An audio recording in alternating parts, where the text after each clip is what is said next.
Hala, yung sinabi. Uy, Topper, sinagubos ng igot ko. Hindi pa nga ako nakakain nun eh. Parang may naamoy ako hindi maganda.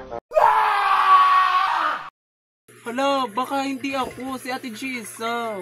Naman eh. Sarap-sarap nun tapos kakainin lang ng iba. Ate, sino nagubos ng igot ko? Sabi ni Topper, ikaw daw eh. Oh. Why are you crying? Oh no! Uy. Wala akong alam. Oh my God! Wow!